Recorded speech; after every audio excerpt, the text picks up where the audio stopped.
Mateus 21 fala do momento em que Cristo entra em Jerusalém montado num jumentinho e todos o glorificavam, né? Todos o exaltavam e clamavam: Filho de Deus, Filho de Davi, bendito aquele que vem em nome do Senhor, hosana, hosana.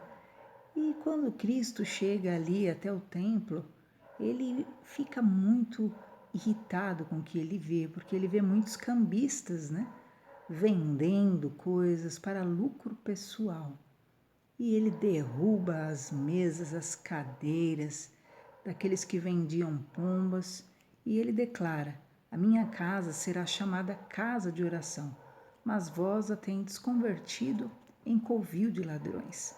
Essa passagem tem duas simbologias, além da simbologia literal daqueles que querem usar a igreja ou a religião, o nome de Deus, para realmente enriquecer, para gerar lucros, para usufruírem de uma vida abastada, né? Que visando o próprio lucro pessoal, ali eles vendiam pombas e ao invés de fazer da casa de Deus uma casa de oração, a tornam covil de salteadores, também tem a simbologia espiritual, porque nós somos o templo do Espírito Santo e nós devemos ser essa casa de oração onde o nome do Deus vivo é glorificado.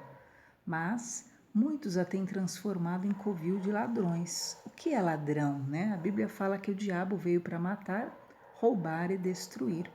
Logo, o ladrão realmente simboliza demônio, e muitos, ao invés de serem essa casa de oração, têm se tornado um covil de demônios, né?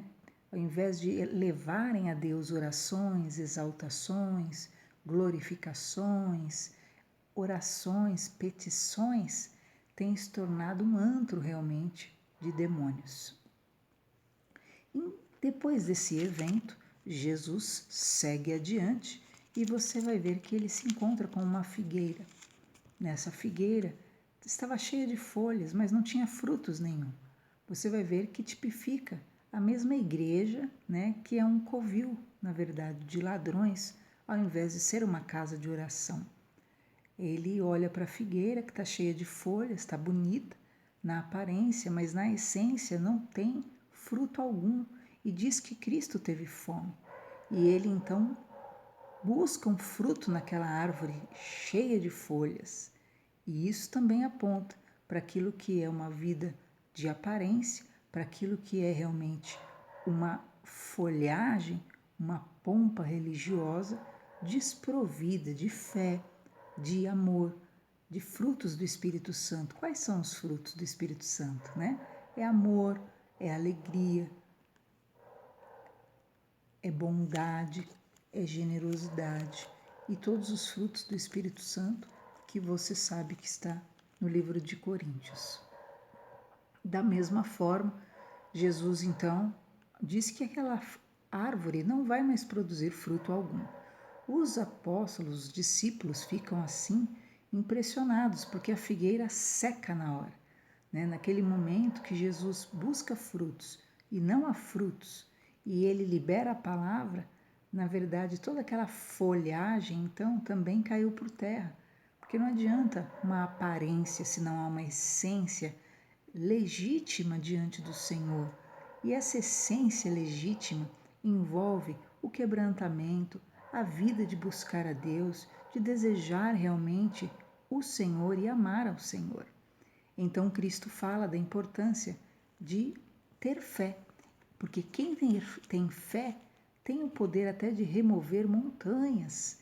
E então ele diz a importância da oração, porque tudo que é pedido em oração pode ser alcançado. Nesse momento que ele fala do poder da fé, que todo o que pede, crendo, recebe, então diz a palavra que ele conta a parábola dos dois filhos. Haviam dois filhos. Perceba que os três eventos que seguem falam da mesma coisa.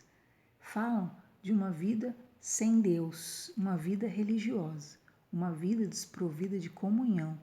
Ele conta a parábola de dois filhos. Um filho dizia sim para tudo. sim, Senhor, sim, meu pai, sim. Mas na hora que o pai pediu alguma coisa, o filho não fazia. E o outro filho já não, o outro filho dizia: ah, não, ah, não posso, ah, não consigo. Mas na hora que o pai pedia, aquele filho prontamente atendia seu pai. E então, nesse momento, Jesus fala qual dos dois filhos, na verdade, agradam mais o seu pai. Com certeza é aquele que, embora diga não com a boca, embora se diga inapto, incapaz, impossibilitado, acaba sempre cedendo e fazendo a vontade do pai. E o outro, que é bom de lábia, que é cheio de folhas, que na verdade acaba sendo um covil de ladrões, um covil de sentimentos ruins, porque pela boca ele diz sim, Senhor, sim, mas na hora que Deus quer mesmo, ele não faz nada que Deus quer. Esse Jesus reprovou. Deus, então, nós vemos que termina essa passagem contando a parábola do homem que tinha um grande campo. E ele entregou o campo para ser cuidado. E as pessoas foram cuidar.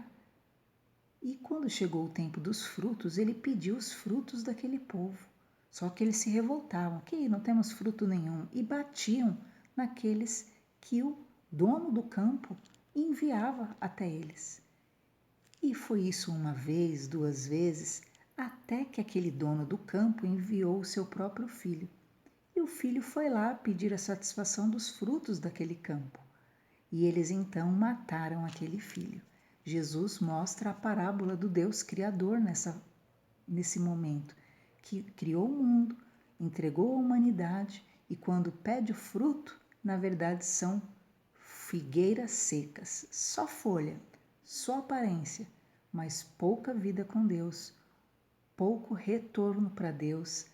Deus está longe de estar em primeiro lugar, por isso a Bíblia ensina: busca primeiro o reino de Deus e a sua justiça, e tudo te será acrescentado. Até o momento em que Deus mandou os profetas, Deus mandou os seus ungidos, mas nenhum ser humano queria ouvir. Ao contrário, batiam nos profetas, perseguiam, até que o dono do mundo enviou seu filho Jesus, e o que fizeram?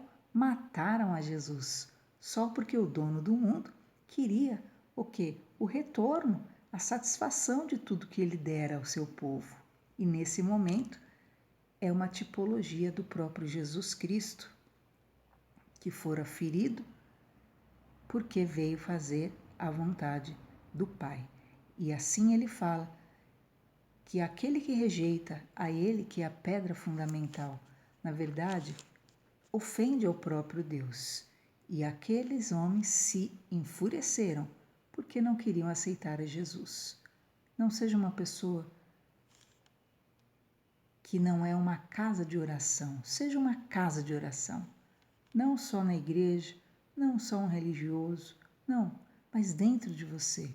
Ame a Deus e adore a Deus todo momento. Deus abençoe.